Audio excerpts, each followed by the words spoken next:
നമസ്കാരം. കേരളത്തിന്റെ വടക്കൻ ജില്ലകളായിട്ടുള്ള മലപ്പുറം, പാലക്കാട് ഏരിയകളിൽ നിപ്പയും അതുപോലെ തന്നെ വൈറസ് രോഗങ്ങളും അതിക്രമിക്കുന്നതിന്റെ ഭാഗമായി പല ദിവസങ്ങളിലും അതുപോലെ തന്നെ ഈ നിപ്പയുടെ റിപ്പോർട്ട് വൈറസ് രോഗബാധ ബാധിക്കുന്ന രീതിയിൽ നല്ല രീതിയിൽ വ്യാപിച്ചിട്ടുണ്ട്.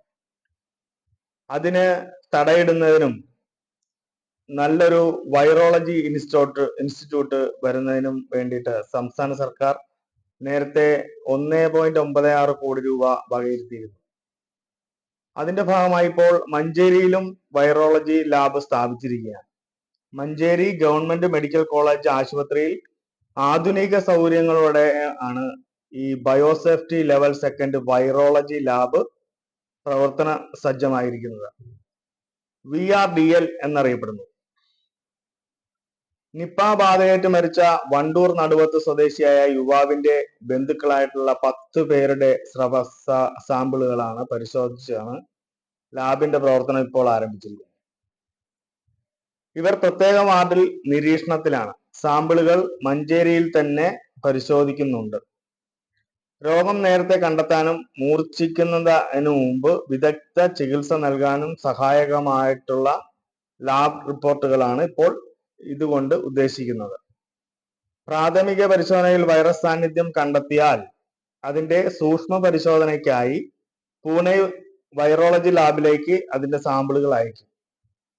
ജില്ലയിൽ വൈറസ് ബാധ മൂലമുള്ള രോഗങ്ങൾ കൂടി വരുന്ന സാഹചര്യത്തിലാണ് ലാബ് നിർമ്മാണത്തിന് സംസ്ഥാന സർക്കാർ 1.96 കോടി രൂപ മുടക്കി ഇത്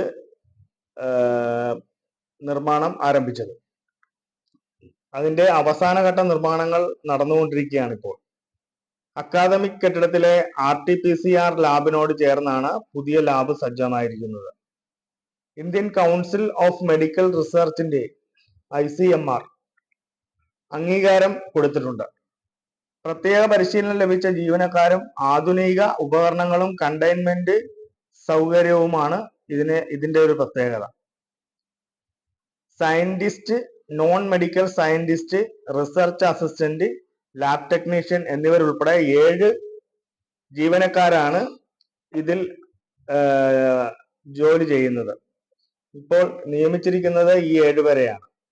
രാവിലെ 9 മുതൽ വൈകിട്ട് 4 വരെ സാമ്പിളുകൾ സ്വീകരിക്കുമെന്ന് അടിയന്തര പ്രാധാന്യമുള്ളവ ഉടൻ പരിശോധിച്ച് ഫലം നൽകുമെന്നും അധികൃതർ പറഞ്ഞിട്ടുണ്ട്.